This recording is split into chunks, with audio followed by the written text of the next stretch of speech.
देखिए कुछ कहें तो सर उसका जवाब तो देना पड़ेगा। इसके अलावा अभी एक आ गया कि जो यहाँ प्रदर्शन हुआ उसमें लाठी चली, उसमें टीयर गैस गन चला, ये भी कहा गया साहब किसने आदेश दिया। लॉ एंड ऑर्डर के लिए हमारे कानून में, क्रिमिनल जस्टिस सिस्टम में बड़ा क्लियर कट प्राविधान है। जब कोई लॉ एंड ऑर्डर की स्थिति आती है महोदय, तो जहां पर मजिस्ट्रेट, जहां जिले में कमिश्नरेट सिस्टम नहीं है, वहां जो मजिस्ट्रेट होता है मौजूद, वो आकलन करता है पुलिस अधिकारी के साथ में, और तब निर्णय होता है पुलिस बल का प्रयोग किया जाए। महोदय, यहाँ कमिश्नरेट सिस्टम है, यहाँ भी वही सिस्टम है। यहाँ पर जो फोर्स यूज होता है, सबसे पहले हम लोग वार्न करते हैं, जो यहाँ पर वार्न किया गया, लाउड हेलर से वार्न किया गया, और उसके बाद जब भीड़ तब भी नहीं हटती है तो हम वाटर कैनन से पानी फेंकते हैं, वो भीग जाएं भाग जाएं, जो यहाँ किया गया। और उसके नहीं करते तो टीयर गैस गन का फायर करते हैं, सेल का, this a non lethal weapon. और उसके बाद रबर बुलेट का प्रोविजन है।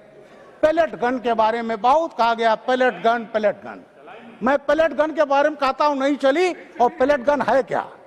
पैलेट गन महोदय 12 बोर बंदूक होती है, और उसमें 6 नंबर का छर्रा हम लगाते हैं, और उसमें अगर फायर होता है तो स्किन डीप इंजरी आती है। मैं जब डीजीपी उत्तर प्रदेश था तो मैंने तब 1000 वो 12 बोर गन मैंने यूपी पुलिस के लिए खरीदा था। मकसद क्या है उसका? प्लीज, मकसद ये है श्रीमान, सीट पर बैठकर मकसद ये है, मौका मिलेगा तब आप बोलेंगे ना। आपको महोदय मकसद ये है कि क्राउड पर अगर वो नॉन लीथल वेपन से नहीं हटती है तो उन पर राइफल से गोली न चलानी पड़े सभापति महोदय। इसीलिए नॉन लीथल वेपन का इस्तेमाल होता है। और महोदय कहा गया गोली चलाएगी कांग्रेस के सबसे बड़ी लीडर ने। महोदय गोली चलाई गई थी ही पार्लियामेंट के सामने 7 नवंबर 1966 को, जब यहाँ साधु थे, संत थे, गायें थी। क्या मांग था उनका? मांग था गो हत्या ना हो। और यहाँ पर सीधे 303 राइफलों से गोली चलाई गई थी। आज संत की हत्या हुई थी, गायों की हत्या हुई थी। कांग्रेस की सरकार थी, इनके पार्टी की दूसरी प्रधानमंत्री थी। और उसके बाद यहाँ पर स्वामी करपात्री जी ने, महाराज ने साथ दिया था। उन्होंने कहा था मैं संतों का खून माफ करता हूं, लेकिन जो गौ माता की हत्या हुई है उसको मैं माफ नहीं करूंगा। तो ये महोदय गोली तो ये लोग चलाते थे। महोदय अभी कहा गया असम में किए, बंगाल में किए, और बड़ी हठधर्मिता बीजेपी की रही कि छात्रों से इन्होंने वार्तालाप नहीं किया। हमारे मंत्री जी बैठे हैं यहीं पर, माननीय जितेंद्र सिंह जी, माननीय नड्डा जी, जब हुआ तो उन्होंने वार्तालाप किया छात्रों से किया, असामाजिक तत्वों से नहीं किया, पूरा प्रयास किया। और महोदय हठधर्मिता थी कांग्रेस की। 1983 फरवरी इलेक्शन होना था आसाम का, उसमें ऑल असम स्टूडेंट संग्राम परिषद आसू और वहां के संगठन क्या डिमांड कर रहे थे कि चुनाव कराने पहले जो बांग्लादेशी हैं, घुसपैठिए हैं, उनके वोटों लाखों लाख न डालेंगे, उनको हटा दो तब चुनाव कराओ। लेकिन हठधर्मिता ये हुई कि नहीं किया गया, अनशन जोर पकड़ा। और फरवरी 83 में नेली नरसंहार हुआ था महोदय। नेली 3000 से ज्यादा लोग मारे गए थे सर। तो ये हत्याएं तो ये कराते थे। कश्मीर हम अभी भूले नहीं है महोदय। ये लोग कह रहे हैं कि साहब आपने कुछ नहीं किया। अरे आप ही की सरकार थी, हजारों लाखों पंडित भगा दिए गए, और वहां धर्मग्रंथों से, धर्म स्थलों से ऐलान होता था हिंदुओं चले जाओ, और क्या क्या मैं उसको यहाँ पर अपना उसको कह करके मैं अपने को कष्ट नहीं देना चाहता। और तब ये लोग चुप थे। आज भी उन पंडितों के बारे में जब कोई होता है तो उसकी बात नहीं उठाते। अब सभापति महोदय आता हूं मैं। अभी हमारा समाजवादी पार्टी है, समाजवादी पार्टी के एक बड़े नेता का मैं बयान पढ़ रहा था कि साहब नीयत साफ होनी चाहिए, पेपर परीक्षा पर साफ नीयत जरूरी है। महोदय हमारी नीयत तो बिल्कुल साफ है, और नीयत साफ ना होती तो 2024 में ये हम एक्ट नहीं लाते। और उत्तर प्रदेश में महोदय हमारी नीयत साफ थी जब 1992 में माननीय कल्याण सिंह जी मुख्यमंत्री थे और माननीय राजनाथ सिंह जी शिक्षा मंत्री थे, तो नकल विरोधी अध्यादेश लाए थे। महोदय, यूपी बोर्ड दुनिया का सबसे बड़ा बोर्ड है। मैं भी उसी बोर्ड का रहा हूं, उसी बोर्ड से पास किया हूं। और जब ये हुई, ईमानदारी से परीक्षाएं होने लगी, क्योंकि जब एक सरकार 1989 में आई थी तो नकल का बोलबाला था, इसलिए जरूरत पड़ी, तो हमारी नीयत साफ थी। लेकिन जब 1993 का चुनाव हुआ तो समाजवादी पार्टी के बड़े नेता ने खुलेआम कहा था, हमारी सरकार आएगी, कोई लड़का फेल नहीं होगा। महोदय, परीक्षा देते हैं तो फेल भी होते हैं, पास भी होते हैं। महोदय, मैंने सन 70 में हाई स्कूल का इम्तहान दिया है और मेरी 77% पर यूपी में 43rd रैंक थी। मैंने 72 में इंटरमीडिएट दिया है तो मेरी 79% पर 10th रैंक थी। महोदय, उस समय अगर इंटरमीडिएट का रिजल्ट 30-35% आ जाए, का बहुत अच्छा रिजल्ट आया है। हाई स्कूल का 40% टच हुआ, बहुत अच्छा आया। तो उस समय कहा गया कोई फेल नहीं होगा और धुआंधार नकल हुई। बच्चे जाते थे किताबें लहराते हुए, एक पार्टी का जिंदाबाद बोलते हुए, और महोदय वहीं से शिक्षा माफिया की, नकल माफिया की शुरुआत हुई। और मुझे कष्ट के साथ कहना पड़ता है कि उत्तर प्रदेश नकल माफिया की राजधानी बन गई। दूसरे स्टेट के बच्चे आते थे, एग्जाम देने आते थे। तो महोदय, ये हाल हमारे उत्तर प्रदेश का रहा।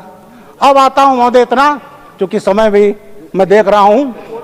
उसके बाद उसका परिणाम ये हुआ, एक सरकार आई 2003 से 2007, और उसमें पुलिस जवानों की भर्तियां हुई, और जब भर्तियां, उसमें 14 IPS अफसर थे, उन्हीं को बार बार लगाया जाता था।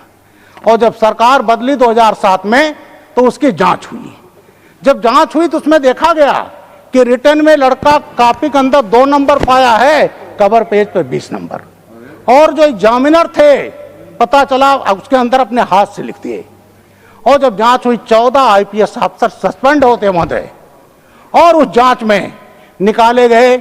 उसके बाद हाईकोर्ट गए, हाईकोर्ट ने कहा कि जो लोग क्लीन हैं उनको पास कर दीजिए, और जो लोग गड़बड़ किए, जिनकी कापियां हाथों से लिखी गई हैं, उसको जो है छोड़ दीजिए। तो महोदय यूपी में हुआ। अब उसके बाद क्या था महोदय, हम ही DGP थे, तो हम लोगों ने बनाया भर्ती परीक्षा और प्रोन्नति बोर्ड। उस समय कोई मुझसे कहता था, मैंने कहा मुख्यमंत्री जी आज चाहें कि एक सिपाही भर्ती करवा लें तो नहीं करा सकती, और वो परीक्षा फुल प्रूफ थी। उसके बाद सर 2012 में सरकार आती है, फिर समाजवादी पार्टी की, तो ये कहा गया उसमें कि हम देखेंगे कि ये लोग, इनको कोई दिक्कत ना हो सिपाही भर्ती में। तो महोदय, ना रहेगी बांस ना बजेगी बांसुरी।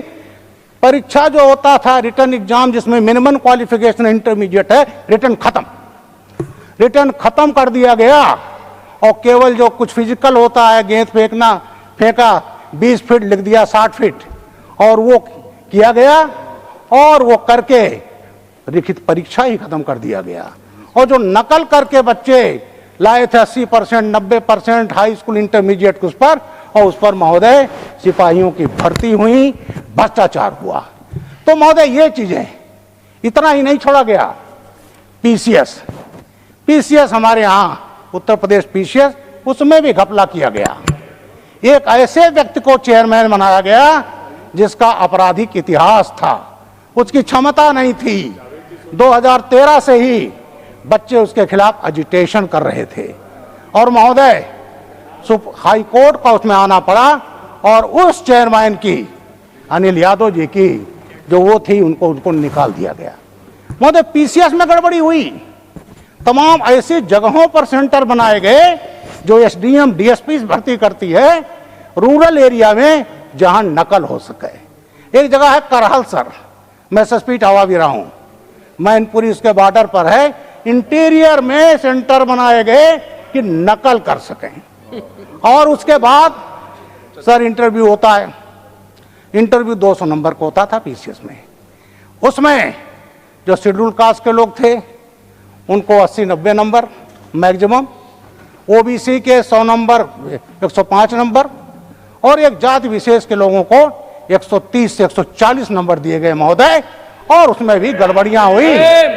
उसमें गड़बड़ियां हुई, उसमें जांच हुआ, सीबीआई ने जांच किया, लेकिन महोदय वो जब चेयरमैन हटाए गए तो उसके पहले उन्होंने खेल खेल दिया। उन्होंने आदेश किया कि 6 महीने से जो ज्यादा रिकॉर्ड है उसको डिस्ट्रॉय कर दिया जाए, वीड आउट कर दिया जाए। जब सीबीआई जांच करने गई तो रिकॉर्ड ही नहीं मिला महोदय।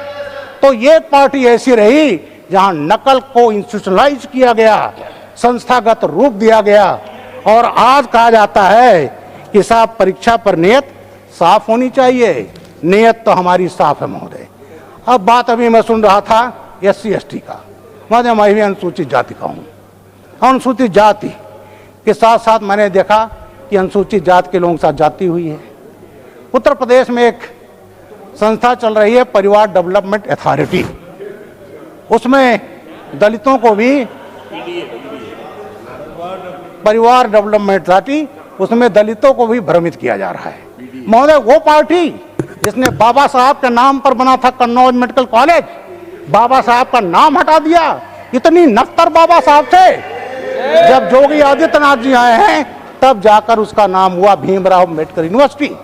लखनऊ में जनेश्वर मिश्रा पार्क है महोदय, 376 एकड़ का पार्क है महोदय, उसका नाम था भीमराव अंबेडकर ग्रीन गार्डन। जैसे ही 2012 में पार्टी पावर में आती है, बाबा साहब की नाम पट्टिका नोच कर फेंक दी गई महोदय, और हो गया जनेश्वर मिश्रा पार्क महोदय। इतना नहीं, अभी गुरु पूर्णिमा थी, मैं संत श्रीमद रविदास जी को कोटि कोटि नमन करता हूँ। वो हमारे प्रधानमंत्री जी के कॉन्स्टिट्यूएंसी वाराणसी के, काशी के, सीर गोवर्धनपुर के जो उनका जन्म स्थान है।